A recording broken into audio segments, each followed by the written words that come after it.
EVM અને VVPAT વડે 100% vote વેરિફિકેશનની માંગણી કરતી અરજી સુપ્રીમ કોર્ટે ફગાવી દીધી છે। કોર્ટે વીવીપેટ સ્લીપના મેચિંગ સંબંધિત તમામ અરજીઓને ફગાવી દીધી છે। કોર્ટે કહ્યું કે ઉમેદવાર પરિણામ જાહેર થયાના 7 દિવસની અંદર ફરીથી ચકાસણીની માંગ કરી શકશે।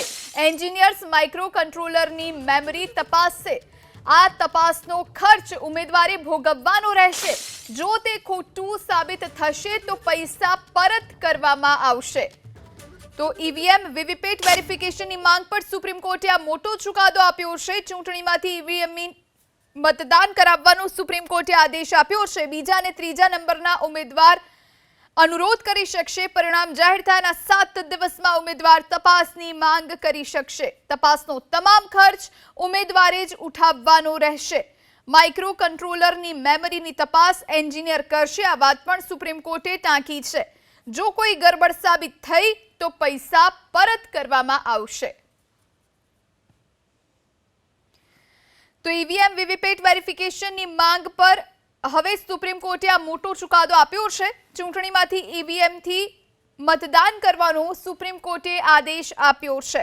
આ મોટા સમાચાર। પરિણામ જાહેર થયાના 7 દિવસમાં ઉમેદવાર તપાસની માંગ કરશે। તપાસનો જે તમામ ખર્ચ છે એ ઉમેદવારે જ ઉઠાવવાનો રહેશે। સ્પષ્ટપણે સુપ્રીમ કોર્ટ દ્વારા કહેવામાં આવ્યું છે। ચૂંટણી આયોગ ભવિષ્યમાં વીવીપેટ સ્લીપમાં બારકોડ પર વિચાર કરે તેવી વાત પણ સુપ્રીમ કોર્ટે કહી છે। જો કોઈ ગરબડ સાબિત થાય તો પૈસા જે ઉમેદવારે આપ્યા હશે તે પરત કરવામાં આવશે। માઇક્રો કંટ્રોલરની મેમરીની તપાસ એન્જિનિયર કરશે। તમામ તપાસ છે તેનો ખર્ચ ઉમેદવારે ઉઠાવવાનો રહેશે તેવું પણ સ્પષ્ટપણે સુપ્રીમ કોર્ટ દ્વારા કહેવામાં આવ્યું છે। તો ઈવીએમ વીવીપેટ વેરિફિકેશનની માંગ હતી તેની પર સુપ્રીમ કોર્ટે આ મોટો ચુકાદો આપ્યો છે। ચૂંટણીમાં ઈવીએમથી જ મતદાન કરવાનો સુપ્રીમ કોર્ટે આદેશ આપ્યો છે। બીજા અને ત્રીજા નંબરના ઉમેદવાર અનુરોધ કરી શકશે। પરિણામ જાહેર થયાના 7 દિવસની અંદર ઉમેદવાર તપાસની માંગ કરી શકશે। તપાસનો જેટલો પણ ખર્ચ થશે તમામે તમામ ખર્ચ જે તે ઉમેદવારે ઉઠાવવાનો રહેશે।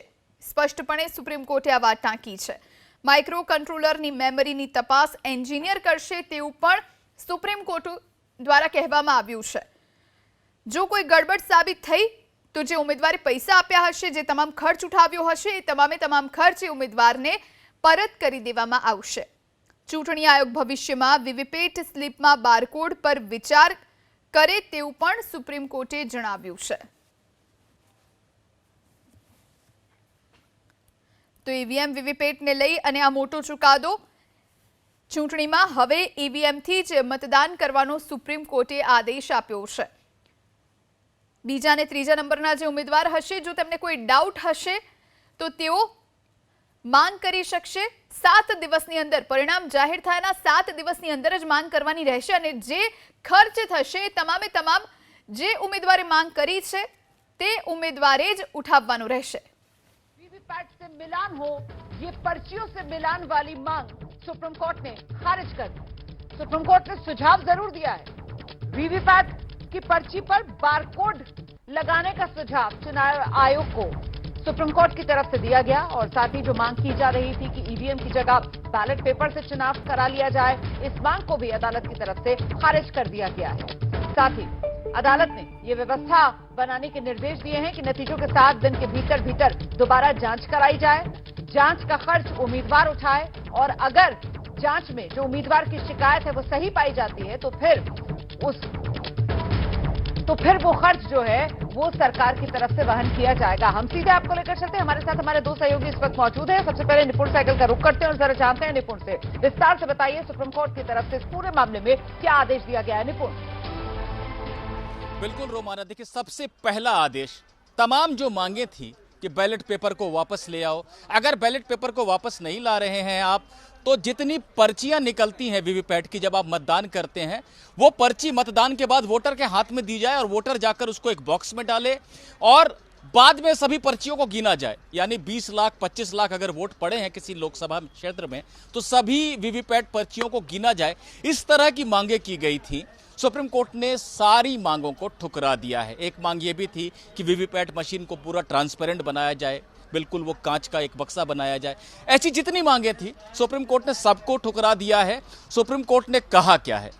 सुप्रीम कोर्ट ने 3 बातें कही हैं। एक बात तो सुझाव है जिस पर चुनाव आयोग को विचार करना है कि जो वीवीपैट की स्लिप निकलती है इस समय, क्या उसमें कोई बार कोड भी हो सकता है?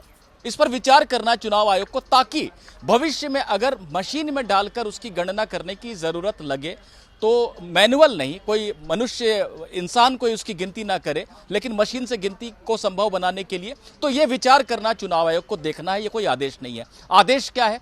आदेश, पहला आदेश ये है कि जो सिंबल लोडिंग यूनिट होती है, यानी जिसके जरिए सिंबल डाले जाते हैं ईवीएम के सिस्टम में, उसको भी 45 दिन तक सुरक्षित रखा जाए। अभी उसको सुरक्षित नहीं रखा जाता। ईवीएम को, कंट्रोल यूनिट को और वीवीपैट को सुरक्षित रखते हैं, सिंबल यूनिट को भी, सिंबल लोडिंग यूनिट को भी सुरक्षित रखें 45 दिन तक, ये कहा है।